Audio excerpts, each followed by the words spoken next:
नमस्कार, मैं सीमा सक्सेना, प्रवक्ता समाजशास्त्र, विद्यालय शिक्षा उत्तराखंड से। आज हम कक्षा 11 की समाजशास्त्र भाग 1 के अध्याय 2 समाजशास्त्र में प्रयुक्त शब्दावली, संकल्पनाएं एवं उनका उपयोग के प्रथम भाग का अध्ययन करेंगे। आज के हमारे चर्चा के बिंदु हैं समाजशास्त्र का परिचय, सामाजिक समूह एवं समाज, समूह के प्रकार, समुदाय एवं समाज अथवा संघ, अंतः समूह एवं बाह्य समूह, संदर्भ समूह और समवयस्क समूह। इस पाठ की शुरुआत हम परिचय से करते हैं। व्यक्ति समाज में स्वतंत्र रूप से नहीं रहते, वे सामूहिक निकायों जैसे परिवार, जनजाति, जाति, वर्ग, कुल, राष्ट्र का हिस्सा होते हैं। इसका तात्पर्य क्या है कि व्यक्ति जो है वो समाज में कभी भी अकेला नहीं रहता, वो एक समूह में रहता है। वो समूह चाहे हमारा परिवार हो, हमारी जनजाति हो, जाति हो, वर्ग हो, कोई भी हमारा समूह इनमें से हो सकता है। समाजशास्त्र का मुख्य कार्य समाज और व्यक्ति की पारस्परिक क्रियाओं की खोज करना है। समाजशास्त्र का जो मुख्य काम है वो क्या है? समाज और व्यक्ति की परस्पर क्रियाओं की खोज करना। आगे हम देखेंगे कि व्यक्तियों द्वारा बनाए गए समूह के कितने प्रकार होते हैं। असमान व्यवस्था के विभिन्न प्रकारों के विषय में जानेंगे। स्तरीकरण की व्यवस्थाएं जिनमें व्यक्ति और समूह शामिल हैं, सामाजिक नियंत्रण के कार्य करने के तरीकों, व्यक्तियों की भूमिकाओं व जिस तरह वे उन्हें निभाते हैं तथा उनकी परिस्थिति के बारे में चर्चा करेंगे। तो इन सभी बिंदुओं को हम पाठ के आगे हम देखेंगे और इन पर हम चर्चा करेंगे। दूसरे शब्दों में अगर हम कहें तो हम यह जानना शुरू करते हैं कि किस प्रकार समाज अपने आप कार्य करता है। क्या यह सामंजस्यपूर्ण है अथवा विरोधग्रस्त है? क्या परिस्थिति या भूमिकाएं निश्चित हैं? सामाजिक नियंत्रण किस प्रकार कार्य करता है? किस प्रकार की असमानताएं मौजूद हैं? इसे समझने के लिए हमें विशिष्ट शब्दावली संकल्पनाओं की आवश्यकता क्यों होती है? समाजशास्त्र के लिए विशिष्ट शब्दावली की आवश्यकता क्यों पड़ती है? अब यहाँ पे ये प्रश्न उठता है कि इन सब चीजों को समझने के लिए हमें विशिष्ट शब्दावली और संकल्पनाओं की आवश्यकता क्यों पड़ती है? समाजशास्त्र के अंतर्गत हम इन शब्दावली को हम क्यों पढ़ते हैं? इन सब को हम इसलिए पढ़ते हैं जैसे किसी भी विषय के लिए अगर हम नाभिकीय भौतिकी की बात करें, जो उन पदार्थों से संबंध रखता है जिन्हें सामान्यतः लोग नहीं जानते तथा जिनके लिए सामान्य भाषा में कोई शब्द नहीं है, यह आवश्यक है कि विषय की अपनी एक शब्दावली हो। जिस प्रकार से हर एक विषय की अपनी एक शब्दावली होती है, जैसे कि नाभिकीय भौतिकी एक विषय है जिनकी भी क्योंकि ये जो विषय है ये सामान्य लोगों से संबंध नहीं रखता है, इसके लिए इसमें सामान्य भाषा के कोई शब्द नहीं होते हैं। इस भाषा की या इस विषय की अपनी एक शब्दावली होती है। इसीलिए समाजशास्त्र के लिए शब्दावली और भी महत्वपूर्ण है, क्योंकि हम अपने आसपास की सामाजिक संस्थाओं से इतनी अच्छी तरह से परिचित हैं कि हम उन्हें स्पष्ट और बारीकी से नहीं देख सकते हैं। इन्हीं सब आवश्यकताओं को देखते हुए समाजशास्त्र के लिए भी एक शब्दावली की आवश्यकता है, क्योंकि समाजशास्त्र के विषय में, समाज की संस्थाओं के विषय में हम पहले से कुछ ना कुछ अवश्य जानते हैं। पिछले अध्याय में हमने यह भी देखा कि किस प्रकार एक विषय के रूप में समाजशास्त्र की एक जीवनी या इतिहास है। किस प्रकार भौतिक और बौद्धिक विकास ने समाजशास्त्रीय दृष्टिकोण और इसके सरोकारों को आकार दिया। इसलिए समाजशास्त्रीय संकल्पनाओं की भी अपनी एक कहानी है। समाजशास्त्रियों का प्रेक्षण है कि सरल, छोटे और परंपरागत समाजों में घनिष्ठ अक्सर आमने सामने की अंतःक्रिया होती थी और आधुनिक बड़े समाजों में औपचारिक अंतःक्रिया होती है। इसलिए उन्होंने प्रारंभिक समूहों को द्वितीयक से और समुदाय को समाज या संघ से पृथक किया है। समाजशास्त्रियों ने जिसका अवलोकन किया वो सरल, छोटे और परंपरागत समाजों का था, जिनके आपस के संबंध बहुत ही घनिष्ठ थे और इनके बीच में अंतःक्रिया थी।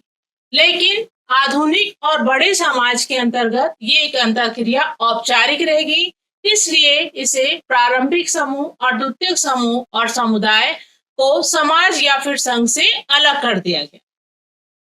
दूसरी अन्य संकल्पनाएं जैसे स्तरीकरण समाजशास्त्रियों की समाज के समूहों की मध्य की संरचनात्मक असमानताओं को समझने के सरोकारों को प्रतिबिंबित करती है। इसके अलावा और दूसरी संकल्पनाएं हैं जैसे कि स्तरीकरण समाजशास्त्रियों की समाज के समूह की मध्य की संरचनात्मक असमानताओं को समझने के लिए इसमें निरूपित किया गया है।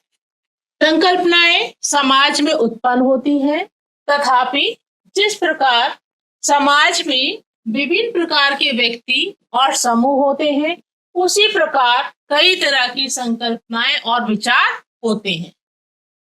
तो ये जो संकल्पनाएं हैं, ये संकल्पनाएं समाज में ही उत्पन्न होती हैं।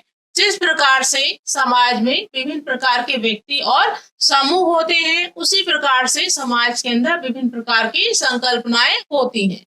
यदि कार्ल मार्क्स के लिए वर्ग और संघर्ष समाज को समझने की मुख्य संकल्पनाएं थी, तो एमिल दुर्खाइम के लिए सामाजिक एकता और सामूहिक चेतना मुख्य शब्द थे।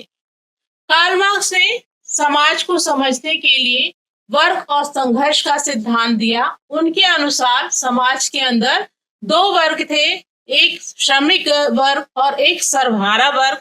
दोनों के बीच में निरंतर एक संघर्ष होता रहता था।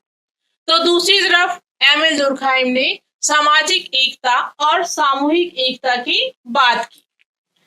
द्वितीय विश्व युद्ध के बाद समाजशास्त्र संरचनात्मक प्रकारवादियों से बहुत प्रभावित हुआ, जिन्होंने समाज को महत्वपूर्ण रूप से सामंजस्यपूर्ण पाया। उन्होंने समाज की तुलना एक जीव से करना अधिक उचित समझा, जिसके सभी अंगों को समग्र को बनाए रखने के लिए एक निश्चित कार्य करना होता है। समाजशास्त्र में कुछ लोगों ने व्यक्तियों जैसे सूक्ष्म अंतःक्रिया से शुरुआत कर मानवीय व्यवहार को समझने की कोशिश की। समाजशास्त्र के अंतर्गत कुछ लोगों ने व्यक्तियों जैसे कि जिनके साथ जो बहुत ही निकट की अंतःक्रिया होती है, इससे उन्होंने शुरुआत किया और मानवीय व्यवहार को समझने के प्रयास किया गया।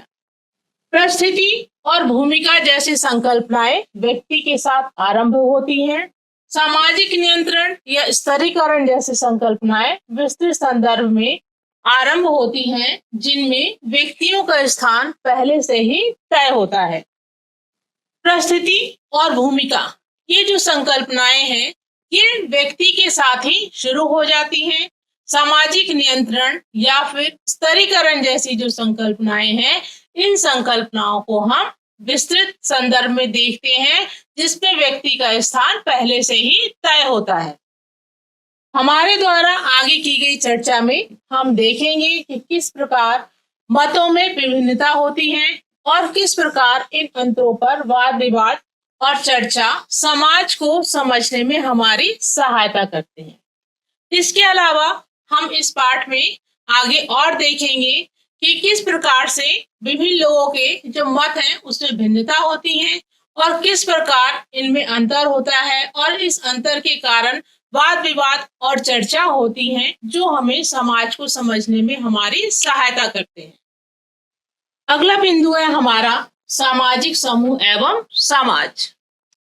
इसके अंतर्गत समाजशास्त्र मानव के सामाजिक जीवन का अध्ययन है। मानवीय जीवन की एक पारिभाषिक विशेषता होती है कि मनुष्य परस्पर अंतःक्रिया करता है, संवाद करता है और सामाजिक सामूहिकता को बनाता भी है।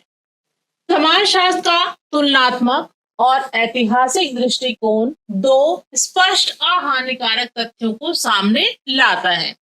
जब हम समाजशास्त्र की तुलना करते हैं ऐतिहासिक दृष्टिकोण से, तो यहाँ पर हमें दो हानिकारक तथ्य दिखाई देते हैं।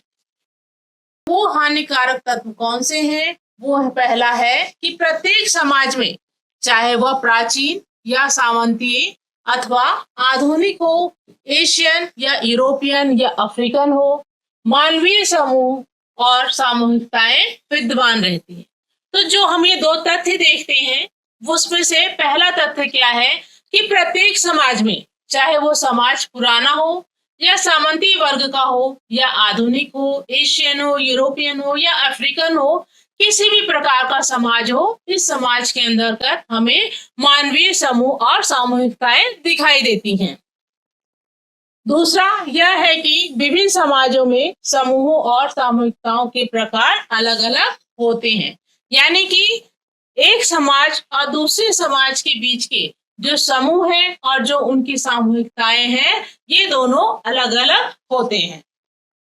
ये जरूरी नहीं है कि किसी भी तरह के लोगों का इकट्ठा होना एक सामाजिक समूह बनाता है। समुच्चय जो है सिर्फ लोगों का जमावड़ा होता है जो एक समय में एक ही स्थान पर एकत्र होते हैं, लेकिन एक दूसरे से कोई निश्चित संबंध नहीं रखते हैं।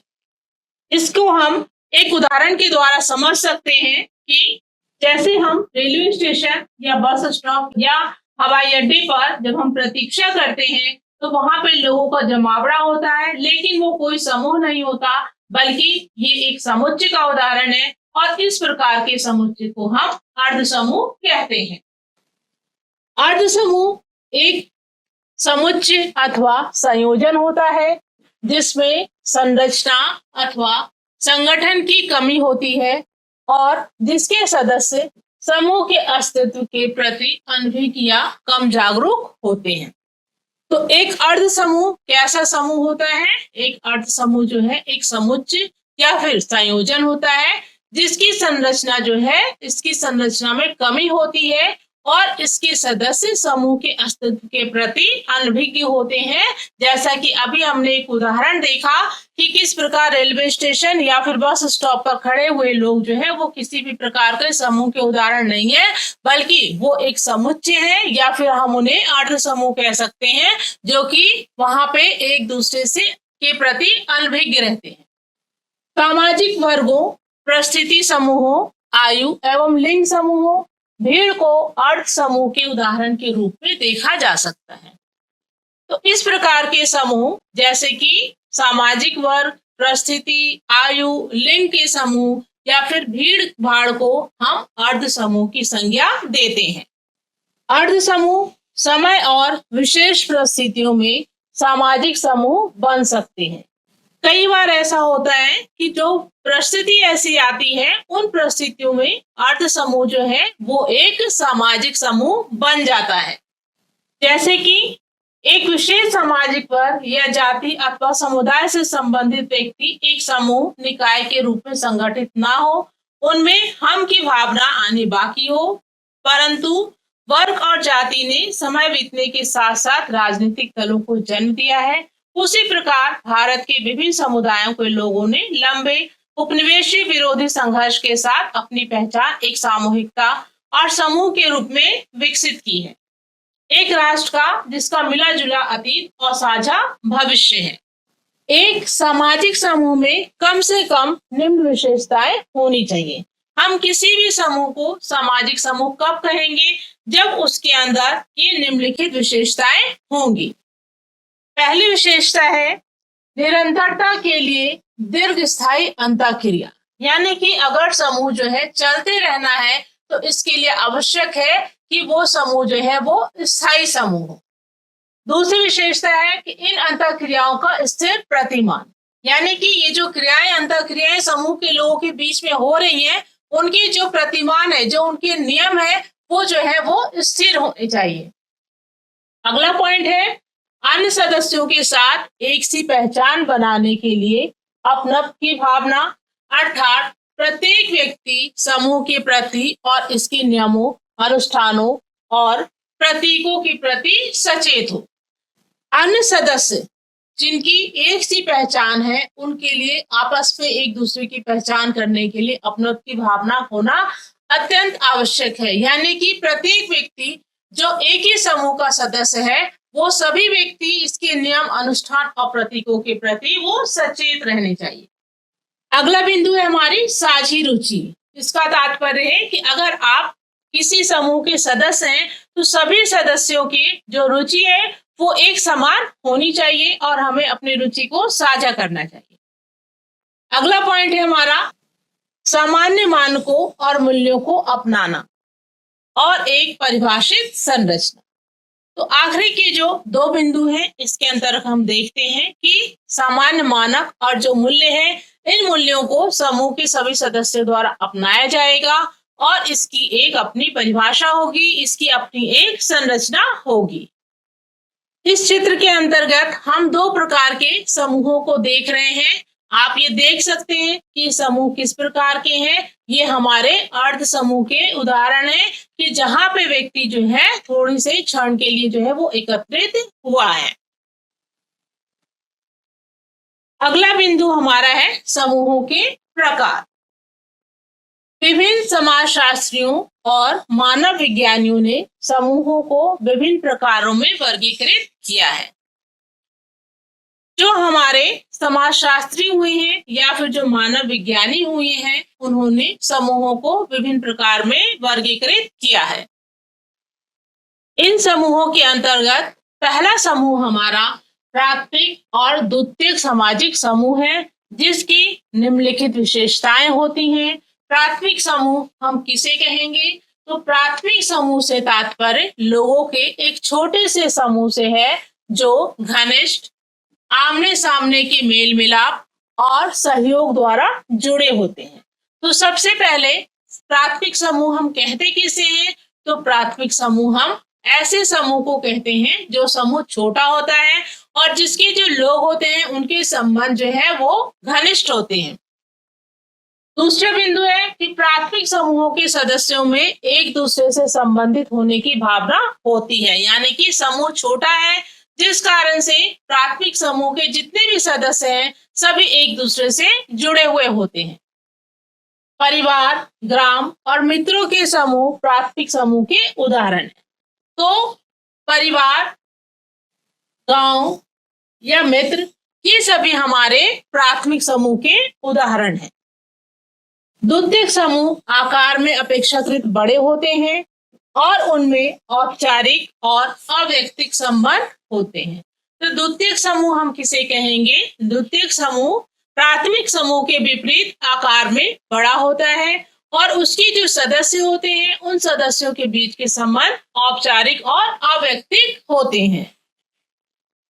हम यहाँ पे दो चित्रों के माध्यम से हम समूह को देख रहे हैं कि प्राथमिक समूह और द्वितीयक समूह कौन से हैं। यहाँ पे आप देख रहे हैं चित्र एक में कि यहाँ पे बच्चों का एक समूह है, तो ये हमारा प्राथमिक समूह है, मित्रों का समूह। और दूसरा हम एक विद्यालय देख रहे हैं जहाँ पे ये समूह हमारा द्वितीयक समूह का उदाहरण है।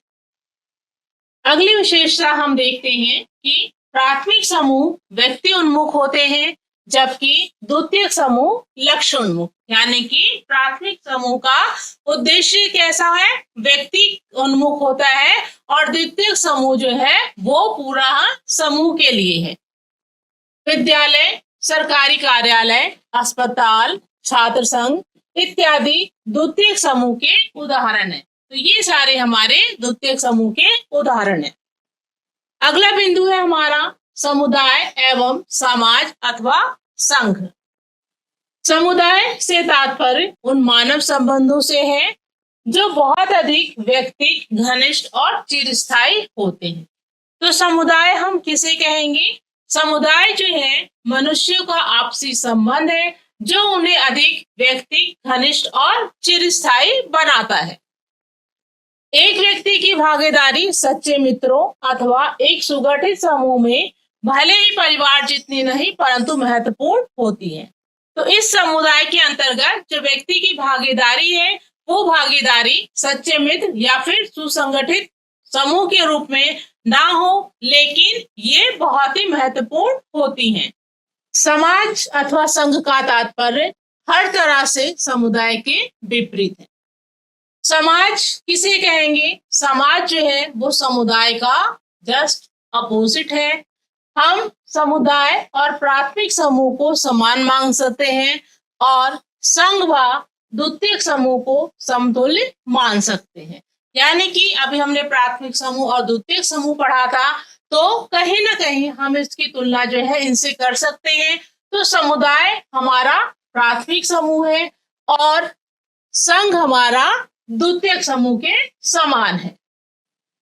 नेक्स्ट हमारा बिंदु है अंतर समूह एवं बाह्य समूह। संबंधित होने की भावना अंतर समूह की पहचान बनाती है। यह भावना हमें या हमको उन्हें अथवा वे से अलग करती है। कोई भी जो अंतर समूह है, उस अंतर समूह की जो सबसे पहली जो भावना होनी चाहिए वो क्या होनी चाहिए? हमें या हमसे हटा करके उनको जो है अलग, वो उन्हें अथवा वे से ये अलग करती हैं। फिर इसके विपरीत एक बाह्य समूह वह होता है जिसमें एक अंतर समूह के सदस्य संबंधित नहीं होते हैं। तो बाह्य समूह कौन सा समूह होता है? जिसके अंतर्गत अंतर समूह के सदस्य शामिल नहीं होते हैं। जैसे कि बाह्य समूह के सदस्यों को अंतर समूह के सदस्य की ओर से प्रतिकूल व्यवहार का सामना करना पड़ता है। एक बाह्य समूह के सदस्यों को अंतर समूह के सदस्यों की ओर से प्रतिकूल व्यवहार करने का सामना करना पड़ता है। प्रवासियों को अक्सर बाह्य समूह माना जाता है। जो प्रवासी है, क्योंकि वो भारतीय है या अन्य जिस भी देश के प्रवासी हैं, उन प्रवासियों को हम बाह्य समूह मानते हैं। इस विषय में एक प्रसिद्ध समाजशास्त्री एम.एन. श्रीनिवासन का कहना है कि जब उन्होंने 1948 में रामपुरा में जनगणना की थी, तब उन्होंने उस ग्रामीण क्षेत्र में देखा कि कुछ लोग प्रवासियों को तिरस्कृत रूप से नन्हे मुन्ने बंदाबर्तू कहकर उनका उच्चारण कर रहे थे, जबकि वे पुराने प्रवासियों को अशरिंदिया बंदाबारो यानी कि बहुत पहले से आए हुए या खादिम कुलागुलू पुराने वंश के रूप में इसका वो वर्णन कर रहे थे। अगला बिंदु है हमारा संदर्भ समूह। संदर्भ समूह का क्या तात्पर्य है? किसी भी समूह के लोगों के लिए हमेशा ऐसे दूसरे समूह होते हैं जिनको वे अपने आदर्श की तरह देखते हैं और उनकी जैसा बनना चाहते हैं। संदर्भ समूह का तात्पर्य है कि कोई भी ऐसा समूह जो हमेशा से दूसरे समूहों के लिए आदर्श होता है और वो समूह जो है उसकी तरह बनना चाहता है। वे समूह जिनकी जीवन शैली का अनुकरण किया जाता है संदर्भ समूह कहलाते हैं। इस प्रकार से जो समूह हमारे लिए आदर्श होता है, हम उस समूह का अनुकरण करना चाहते हैं, तो इस प्रकार के समूह को हम संदर्भ समूह कहते हैं। संदर्भ समूह संस्कृति, जीवन शैली, महत्वाकांक्षाओं और लक्ष्य प्राप्ति के बारे में जानकारी के महत्वपूर्ण स्रोत होते हैं। तो संदर्भ समूह हम किसी की संस्कृति, उसकी जीवन शैली, महत्वाकांक्षा और लक्ष्य की प्राप्ति के लिए हम जानकारी एकत्रित कर सकते हैं। औपनिवेशिक समय में कई मध्यवर्गीय भारतीय बिल्कुल अंग्रेजों की तरह व्यवहार करने का प्रयत्न करते थे। इस प्रकार इन्हें महत्वाकांक्षा रखने वाले समूह के लिए संदर्भ समूह के रूप में देखा जा सकता था। संदर्भ समूह को और हम अच्छे से जानने के लिए हम औपनिवेशिक काल की बात करते हैं कि जब औपनिवेशिक काल के समय में कई मध्यवर्गीय भारतीय वो अंग्रेजों की तरह व्यवहार करने का प्रयत्न करते थे और वो महत्वाकांक्षा जो है रखते थे, तो इस प्रकार के समूह को हम संदर्भ समूह के अंतर्गत हम रख सकते हैं। लेकिन वे ये नहीं चाहते थे कि भारतीय महिलाएं अपना रहन सहन भारतीय रखें, या वे ये आकांक्षा रखते थे कि भारतीय महिलाएं अंग्रेजी महिलाओं का कुछ रहन सहन ग्रहण करें, पर बिल्कुल उनकी तरह बने, ये वो नहीं चाहते थे। यहाँ एक प्रश्न उठता है कि क्या इस तरह की सोच आज के संदर्भ में सही है? अगला बिंदु है हमारा समवयस्क समूह। यह एक प्रकार का प्राथमिक समूह है जो सामान्यतः समान आयु के व्यक्तियों के बीच अथवा समान व्यवसाय समूह के लोगों के बीच बनता है। तो समवयस्क समूह कौन से समूह होते हैं? ये ऐसे समूह होते हैं जो कि प्राथमिक समूह का उदाहरण है और ये सामान्यतः इस समूह के अंतर्गत जो लोग हैं उनकी आयु समान होती है या फिर ये समान व्यवसाय के लोग होते हैं। समवयस्क दबाव से तात्पर्य अपने समवयस्क साथी द्वारा डाले गए सामाजिक दबाव से है कि व्यक्ति को क्या करना चाहिए या क्या नहीं करना चाहिए। तो आज हमने जिन बिंदुओं पर चर्चा की है उसका हम मूल्यांकन कर ले। पहला इससे एक प्रश्न उठता है कि रेलवे स्टेशन या बस स्टॉप पर प्रतीक्षा करते यात्री किस प्रकार के समूह के उदाहरण हैं। हमने जब पाठ को प्रारंभ किया था उस समय हमने प्राथमिक समूह और द्वितीयक समूह दो समूहों के विषय में हमने चर्चा की थी। तो आपको ये बताना है कि ये समूह जो है ये किस प्रकार का समूह का उदाहरण है। तो आप देख सकते हैं कि रेलवे स्टेशन या बस स्टॉप पर प्रतीक्षा करते यात्री का एक दूसरे से किसी प्रकार का कोई रिश्ता नहीं होता है, कोई उद्देश्य नहीं होता है, तो हम इस प्रकार के समूह को द्वितीयक समूह कह सकते हैं। दूसरा प्रश्न उठता है हमारा कि समाजशास्त्र का मुख्य कार्य क्या है। इसकी चर्चा भी हम पहले कर चुके हैं। तो समाजशास्त्र का मुख्य कार्य समाज और व्यक्तियों के बीच की जो परस्पर क्रिया है उस क्रिया को करना समाजशास्त्र का मुख्य कार्य है। तो आज हमने निम्नलिखित बिंदुओं पर चर्चा की। चर्चा के बिंदु आज हमारे थे परिचय, सामाजिक समूह एवं समाज, समूह के प्रकार, समुदाय एवं समाज अथवा संघ, अंतर समूह एवं बाह्य समूह, संदर्भ समूह और समवयस्क समूह। इन चर्चा के आधार पर एक गृह कार्य है। इसके अंतर्गत आप जो है इसको एक प्रेजेंटेशन या फिर आप इसके ऊपर एक लेख लिखेंगे। सवाल है कि क्या आपके मित्र या आपकी आयु समूह के लोग आपको प्रभावित करते हैं? क्या आप अपने कपड़ों, व्यवहार, अपनी पसंद के संगीत या फिल्मों के बारे में उनकी स्वीकृति अथवा अस्वीकृति से कोई संबंध रखते हैं? इस विषय पर एक लेख लिखिए। तो मैं आशा करती हूं कि आज हमने जिन बिंदुओं पर चर्चा किया वो आपको भलीभांति समझ में आया होगा। शेष हम अगले भाग में करेंगे। तब तक के लिए धन्यवाद।